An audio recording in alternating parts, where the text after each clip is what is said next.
C'était en mars 2011. L'accident de la centrale nucléaire de Fukushima provoquait la libération de substances radioactives dans la nature.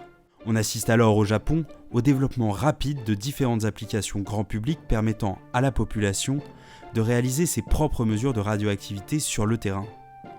À la suite de cette catastrophe, l'IRSN, l'Institut de radioprotection et de sûreté nucléaire, décide de lancer son propre projet de mesure de la radioactivité par les citoyens. Son nom, Open Radiation. Le projet s'articule autour de deux axes. Un qui est un site qui va centraliser et collecter les données qui viennent potentiellement de plusieurs types de détecteurs. Et un autre axe, on a développé notre propre détecteur qui permet de faire des mesures et d'envoyer sur le site. Le détecteur, c'est celui-là.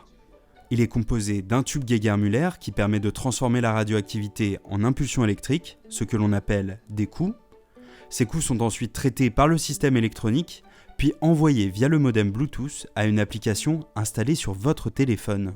On a essayé de développer une application qui soit didactique du point de vue de la mesure. Et pour qu'une mesure soit valable, il faut qu'elle ait une statistique suffisante. Donc en l'occurrence, il faut qu'elle ait un minimum d'une trentaine de coups. Donc on a mis ici une barre de fiabilité où on va passer du rouge au vert. Et lorsque cette barre de fiabilité passe au vert, la mesure est considérée comme acceptable. Et après, on l'enverra sur le site.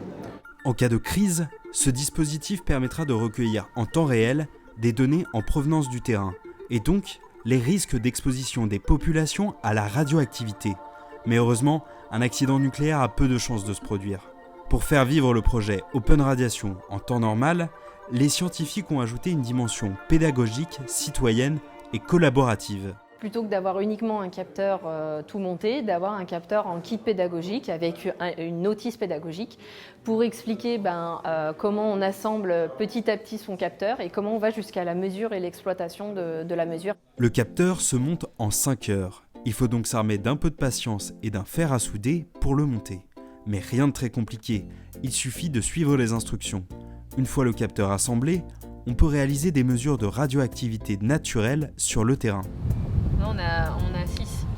On va plus vite. Là, ça y est, donc à partir de là, on peut envoyer la mesure.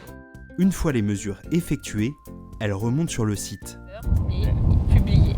Voilà. L'information de base qu'on va retrouver sur le site, c'est une cartographie. On va retrouver toutes les mesures qui sont faites et qui sont remontées par les utilisateurs. On va les retrouver intégralement sur le site. Même celles qui ne sont pas forcément représentatives de mesures de l'environnement ou qui sont fausses parce qu'on a mis une source, par exemple, à côté du dosimètre, ces mesures remontent. Et après, ces mesures, si elles sont considérées comme non représentatives ou anormales, elles peuvent faire l'objet de discussions et d'échanges entre les personnes du public. Aujourd'hui, l'application ne prend en compte que les mesures réalisées par le capteur Open Radiation. Mais l'objectif, à long terme, est d'intégrer d'autres types de détecteurs, professionnels ou non, et même d'utiliser l'appareil photo de son smartphone comme capteur de radioactivité. C'est un détecteur qui est moins performant, mais le gros avantage, c'est qu'il peut être distribué rapidement, de façon dématérialisée, si besoin est, à un grand nombre de personnes. Donc on travaille également sur ce type d'application et c'est quelque chose qui viendra donc dans un second temps. Le projet est officiellement lancé.